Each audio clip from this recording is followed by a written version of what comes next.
Uau, falar depois de você. Sabe que eu lembrei, Gu, quando a gente fez o curso, que foi quando a gente conheceu ele, e aí ele falou, e aí depois o microfone ia vir para mim, eu falei assim, eu não vou conseguir falar, e passei para você. Tô igual, tipo, emocionadíssima, eu amo escutar essa história. Meu nome é Carol Guedes. Na verdade, esse papo de feminino e masculino faz pouquíssimas semanas, meses, que eu comecei a olhar. Porque eu nunca entendi feminino e masculino dentro de uma pessoa, o que isso significava, quais eram as características disso. Eu nunca, de verdade, nunca olhei para isso. Então, há pouquíssimo tempo atrás, há umas 4 semanas, eu virei para o Gustavo e falei, o que é sagrado masculino, de fato?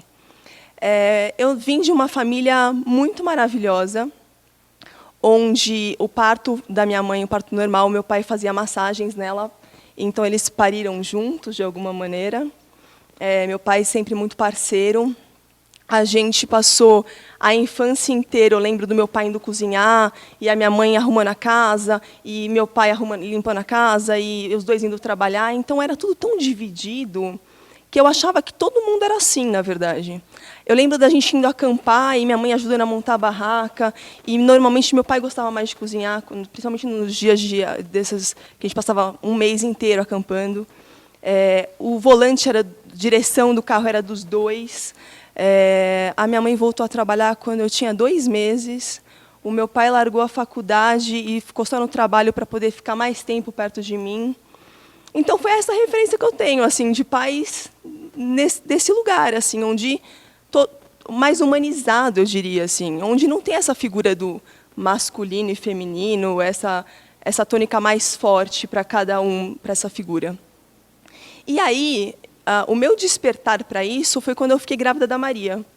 Quando eu fiquei grávida da Má, quando eu descobri que era menina, eu ganhei absolutamente tudo rosa, roxo e amarelo, porque, né, sei lá, quiseram variar. Vou botar um amarelinho nela. E aí eu comecei a falar assim, nossa, como é limitante, né, essa coisa de ter uma menina, né? Tem tantas cores maravilhosas no mundo e estão limitando uma menina a ter 3 cores. Aí eu achei esquisito, um tanto quanto estranho. E aí eu falei, tá, vou fazer o quarto dela. E aí comecei a procurar cores. E aí, claro, rosa, roxo e amarelo. Aí eu falei, nossa, então vamos fazer azul, né? Aí todo mundo, mas azul? E eu comecei a perceber que tinha uma força da sociedade muito grande para eu não ser estranha demais, sabe? Do tipo, vou entrar aqui e vão achar que você tem um menino. Eu falei, tudo bem, aí eu explico, eu tenho uma menina. Não tem problema, né? Tá tudo certo. E eu lembro também da coisa de botar o brinquinho nela. Falar, não bota o brinco rápido, porque aí você está andando na rua, ninguém vai achar que é um menino. Né? Porque as pessoas, é menino ou menina? Aí você fala, é menina. Né? Então, se você tiver com brinco, já não precisa passar por essa situação. E aí eu fui começando a perceber essas diferenças, assim, né? Achando interessante a forma como a nossa cultura ditava muito sobre os homens e as mulheres. E aí eu comecei a entrar num questionamento sobre a cultura e o quanto isso mudava absolutamente tudo, né? E tem coisas que são mais fortes no Brasil e tem coisas que acontecem diferentes em outras culturas.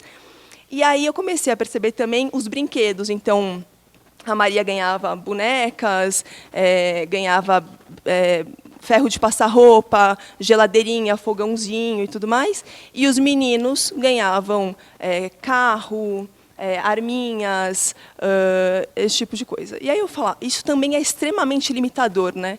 Então, você não permite que a criança tenha várias experiências na sua infância. Você fala, suas experiências são essas aqui.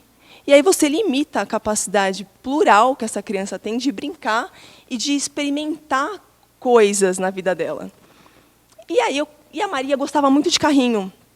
Ela sempre gostou muito de carrinho e eu sempre comprei brinquedos de vários tipos. Mas até para comprar os brinquedos tem um desafio, que os brinquedos são todos rosas para meninas e todos azuis para meninos. E não foi o tempo todo que a Maria gostava de rosa, né? Em alguns momentos ela não curtia essa cor, ela achava uma cor chata e queria outras cores. E a dificuldade que eu via também das mães de meninos querendo dar um fogãozinho, mas todos os fogões eram rosas e o menino não gostava de rosa. Então, o desafio que era isso.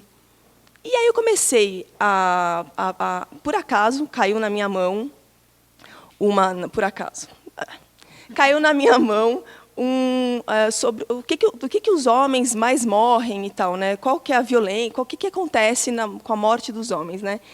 E aí eu comecei a perceber que eles morriam por causa de alta velocidade, bebida alcoólica e violência. Aí eu achei aquilo muito interessante, porque a gente fala muito sobre o machismo matar as mulheres, né? Mas o machismo também mata os homens. E muito culturalmente isso. E aí eu falei, uau! Então o machismo ele é muito forte, claro, para as mulheres, mas ele também tem a dor nesses homens. E eu achei isso muito interessante. E aí eu comecei a perceber também que, como a mulher sempre foi, primeiramente, vítima disso tudo, né, então a gente despertou antes. Então a gente falou, né, a gente apanhava, tinha mais funções, enfim, queria sair para o mercado de trabalho. Então a gente foi vítima, então a gente falou, bom, então agora vamos resolver isso aqui. Então talvez por isso que até o Gustavo colocou sobre a maior parte das mulheres nos cursos de espiritualidade e tudo mais, que é essa conexão do tipo, eu preciso curar isso aqui. E aí os homens começaram a perceber que a dor era deles também.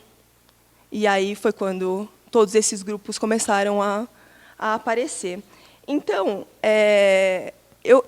toda essa vivência da maternidade com a Maria, e também do Quintal de Trocas, né, que é a plataforma que eu fundei.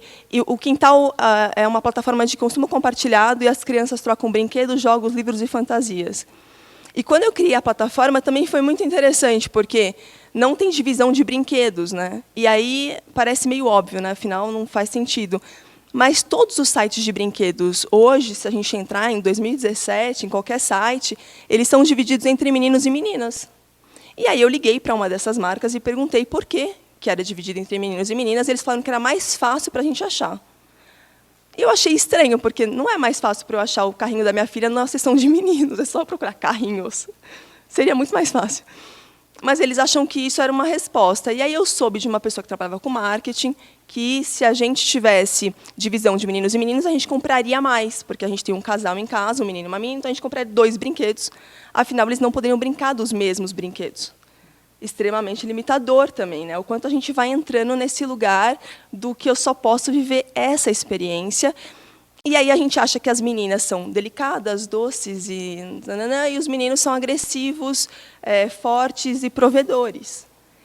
E aí a gente acha que é só isso, e a gente não pode sair dali. Então a gente fala para as meninas sentarem com as pernas cruzadas, a gente fala para as meninas que elas não podem gritar, mas a gente fala para os meninos, se você voltar e apanhou de alguém na escola, você não me volta sem bater nesse menino de volta, né? Senão eu tenho filho homossexual agora. Então, isso o tempo todo. Então, isso também é cultural. Isso também é imposto. Isso também é passado de família para criança. E a gente vai só reproduzindo comportamentos que a gente viveu para os nossos filhos. E aí essa roda não para. E aí eu fico pensando, tá bom, o cenário é difícil. E como fazer diferente disso tudo, né?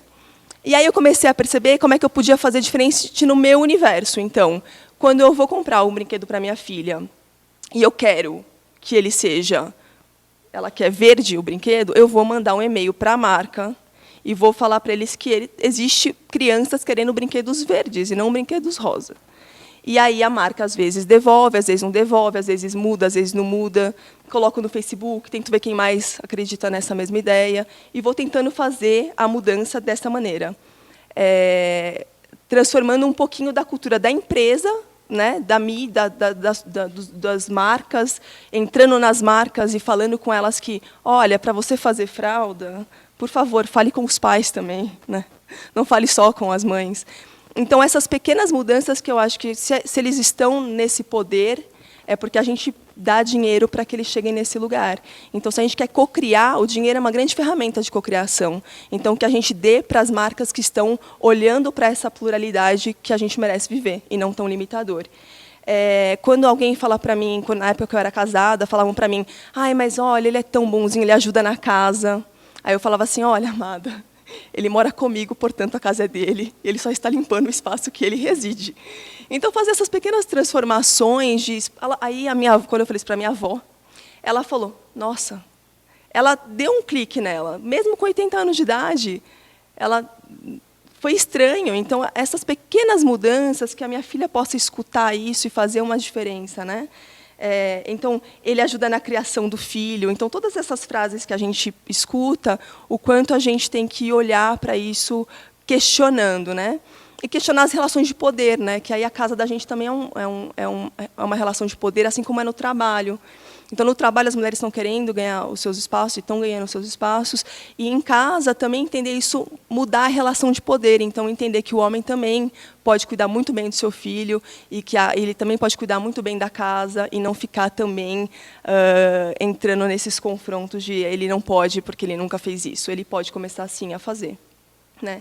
Então, cobrar das marcas. E eu acho que essas são as diferenças que a gente pode, sim, colocar no mundo. E com a vivência que eu tive com esses pais incríveis que me criaram, e por causa deles que eu sou tão questionadora, eu percebo o quanto a gente tem que humanizar muito mais a criação dos nossos filhos do que entendê-los como meninos e meninas. Né? Má, do que você quer brincar agora? Né? O que você quer ser agora? Né? E quem eu quero ser agora? Porque tem dias que eu quero botar uma saia, e tem dias que eu quero botar uma calça, e tem dias que... E isso não vai me fazer menos mulher ou mais mulher. Se eu for fazer uma atividade física que me deixe com um corpo masculinizado, que não faz o menor sentido essa colocação, também questionar será que... O que é masculinizado? Né? Então, vamos humanizar tudo isso e vamos só entender como a gente quer se colocar no mundo e servir no mundo. Acho que é essa o meu desejo estando aqui. Obrigada. Estou muito feliz de estar aqui.